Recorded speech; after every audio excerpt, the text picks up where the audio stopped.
Hello， 大家好，我是麒麟。暑假档新番随着天气转凉也渐渐步入了后期，麒麟简单刷了一圈后，便决定来挖新坑了。本期要进行剧情解说的是这部 Jump 新生代四天王最后登场的 DR Storm， 也叫石纪元。虽然目前肯定比不上前两任的四天王，但刷完了动漫以及漫画后，麒麟可以确信该作的发展潜力可谓非常大。该作由曾经制作了《光速蒙面侠》的日本漫画家道元李一郎原作，由最强不良传说的画师不会念作画。这两位说实话，大多数小伙伴们都不太了解，当然也包括我。但光速蒙面侠被称作橄榄球神作，既然是神作，那剧情处理上当然差不了。而画师不会念是一名韩国漫画家，其特点是采用粗线条作画，既粗犷也写实，非常适用于这种热血漫。故事主要讲述了一道神秘的死亡光线覆盖了整个地球，所有的人都变成了石头。科学鬼才千空从石头里蹦了出来，却发现世间早已过了几千年，人类文明已经不复存在。且看他将如何利用科学从零开始开辟这所谓的石之纪元。题材新颖，看似是末日生存类，实则是探索学习类。在享受剧情的同时，也可以学习一些科学知识，并且其让人热血沸腾的点，恰好是在发明成功的那一刻，让你看到根本停不下来。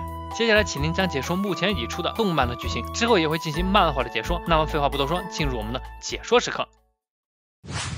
这一天，千空一如既往的在实验室进行化学实验，而这时发小大树急匆匆的跑来。原来大树决定向暗恋已久的同学杠告白，告诉了千空后，大树将杠约在了学校樟树下。但酝酿了半天，刚要开口，一道诡异的光线辐射了过来，来不及反应，两人都在这绿光下变成了石头。原来这道死亡光线覆盖了整个地表，所有的人类和燕子无一幸免，都变成了石头。而在石化期间，智力超群的千空左右脑分工行事，一边进行思考，一边一秒一秒的计算着时间的流逝，维持着这样的状态，也使千空并没有失去意识，并就这样度过了1173亿秒，也就是说，已经过去了3700年。这惊人的意志力终于使他解除了石化。时隔3000多年，千空终于看到了外面的世界，而这时世界早已发生了天翻地覆的变化，人类文明已不复存在。但所幸的是，经过了几千年的思考，千空早已将智力点拉满，接下来将凭他一人之力，从零开始开辟石之纪元，然后一鼓作气，再而衰，三而竭。千空意识到智力牌倒是有了，但想从零开始，没有体力牌也不行，于是便着手先把从小体力拉满的大树唤醒过来，一边思考如何解除石化，一边完成了简单的工具、住所、食物的问题。这一天，千空在一个洞穴里，从蝙蝠粪便中发现了奇迹之水硝酸。硝酸，一种具有强氧化性腐蚀性的强酸，是重要的化工原料，可用于制作化肥、农药等，加上酒精也能得到硝酸酒精溶液，也就是工业上的腐蚀剂。但目前还没有制作酒精的原料，千空便将大树搬到了粪便上，希望能通过长时间的浸泡使大树醒过来。时间匆匆流逝，距千空醒来已经过了半年时间。千空一边不紧不慢地进行着发展，而洞穴里的大树也终于在这一天打破了石化。原来只有硝酸液还不足以使它打破石化，根本的原因还是他3000多年告白未果的执念，这才让他意识一直活跃着，就像千空一样，如此才打破了石化。石化解除后，大树的第一件事情当然是重新来到樟树下，完成自己未果的告白。看着石化的杠，大树终于将时隔3000多年的告白说出了口。但就在这时，发现了千空刻在树上的字迹，顺着指引，两位故人终于相见了。当下最欠缺的体力牌也有了，发展进度顿时加快了不少。在这之后，大树找到了葡萄，也就意味着能制作酒精了。有了硝酸和酒精，就可以制作成工业腐蚀剂，便有望解除石化的魔咒。于是两人经过一番繁琐的工程，溶液终于配出来了。紧接着最重要也是最紧张的环节就是实验了。两人将溶液撒在了石化的燕子上，没过几秒，随着石皮的裂开，也意味着打破石化的复活液成功了。而千空也决定将第一个解救的名额交给大树。大树当然是毫不犹豫选择了杠。就在两人准备复活杠的时候，脑子一根筋的大树意识到杠现在复活过来可是全裸的状态，这可不行，于是便决定先去做件衣服。但就在这时，旁边的树林里窜出了几只凶恶的狮子，两人赤手空拳，想要活命就只有逃跑。在逃跑的途中，千空一想，这光有了智力牌、体力牌，在碰到这种情况的时候还是没辙，于是便想到了号称灵长类最强高中生狮子王斯，所以两人一边逃跑一边找到了斯的石像，选择优先复活这张武力牌来摆脱困境。随着一道清脆的破碎声，沉睡了几千年的王者也终于苏醒了。一苏醒，二话不说，一拳就打死了一头雄狮，更是吓跑了其他狮子。话说这哥们儿真的是高中生吗？随后斯也向两人展示了什么叫王者，不仅能拳打雄狮，跑得比野猪还快，甚至还能化成人猿泰山手抓大鸟。你这哪里是最强高中生啊，分明就是开了挂话好吗？看着武力担当这么强，千空反而头疼了起来。斯太强大了，要是起了什么邪念，根本就没有人能阻止他。所以千空也意识到，现在虽然有了复活液，但也不能随便解除石化，这要是救出来个杀人犯，那就全完了。随着武力牌也有了，食物方面也渐渐充裕了起来，发展也变得更加迅速。这一天，几人来到海边，千空让大树收集了一堆贝壳，并磨成了粉末，这便有了碳酸钙。碳酸钙有着4种功效，其一用在农业中提高土壤的品质，其二用在建筑中和烧制过的沙子融合，可以得到类似水泥的东西，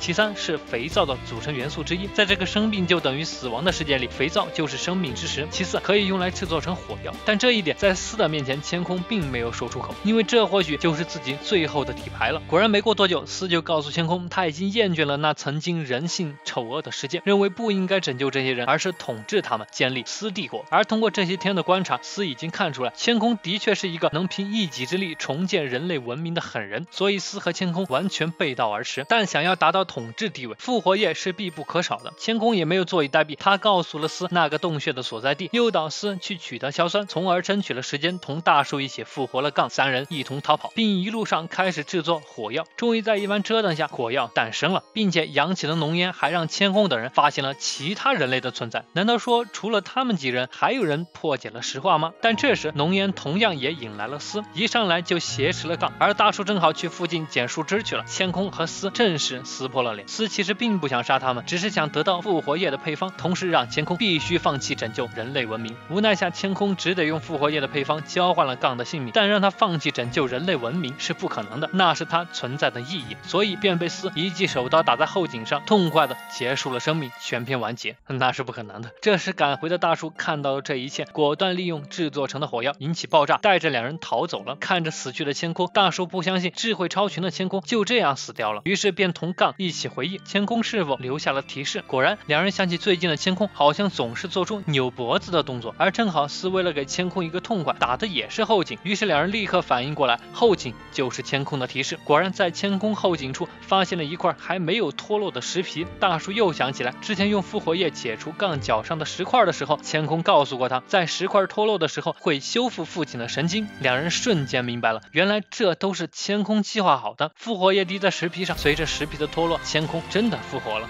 几人来不及高兴，千空就告诉2人，趁现在斯认为他已经死了，索性让大树和杠直接去斯的帝国当卧底，而自己则去寻找其他存活的人类，建立科学王国。天下无不散的宴席，3人分道扬镳，也不知多久才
繁琐，但也让琥珀和克罗姆干劲十足，同样也引来了村里乐于助人的西瓜妹，几人一同开始了第一道工程——铁的制作。到这时，乾坤的科学帝国成功有了3名核心成员，但制作铁的过程非常繁琐，工程量巨大，还需要更多的人手。于是乾坤便派了西瓜妹到村子里收集情报，得知村里年轻人早已吃腻了鱼类食物，于是乾坤找到了小米的前身狗尾草，在一番打磨后做出了狗尾草拉面，浓香吸引来了村里的年轻人，吃了拉面后都赞不绝口，但吃人嘴软，拿人手短，于是乾坤成功收获了一对拉面具。而这时琥珀发现人群中出了一个叛徒，原来是斯帝国派来的间谍魔术师幻，为了来查验乾坤死活的，众人也不敢对他动手，不然斯帝国见不到人就会发起进攻。但幻作为魔术师兼心理大师，一心只为了自己，所以决定先考察一下乾坤的能力，但吃了拉面就得给我干活，不管是谁来了都一样。于是在众人的齐心协力下，铁终于诞生了，而下一道工程也随之而来，那就是发电机的制造。虽然听起来不太可能，但简易版的人力发电机就已经够用了，那么就需要一个重要的东西——磁铁。这时突然变了天，打起雷来，乾坤意识到这是老天都在帮他呀，他将制作来的铁缠上了铜丝，如果再引来雷电，就能成功获得磁铁。但这时村里的恶霸甲认为这是乾坤带来的妖术，出来找茬，被幻用戏法骗了回去，说明此时的幻已经非常看好乾坤了。随后琥珀从金狼那儿抢来了金枪当做引雷针，随着一道闪电劈下，磁铁也成功诞生了。有了最重要的磁铁，剩下的就只有体力活了，所以没过多久，一台2刀流手动发电机就成功诞生了。但这台机器需要2个默契十足的人，于是幻又使用嘴遁，成功骗来了金银双狼。在2人的卖力工作的同时，乾坤用竹子制作了爱迪生灯泡。在这还处于石器阶段的时代，乾坤点亮了这跨越几千年的人类之光，也象征着新人类时代又迈入了新的阶段。用科学战胜了黑夜，无疑是对乾坤最好的证明。幻也在一旁看呆了，这一幕让他看到了人类的希望。那么他最后的决定究竟是什么呢？是返回斯帝国，告诉斯乾坤的存活，继续享受美女与温泉，还是向斯隐瞒这一切，将未来交给乾坤呢？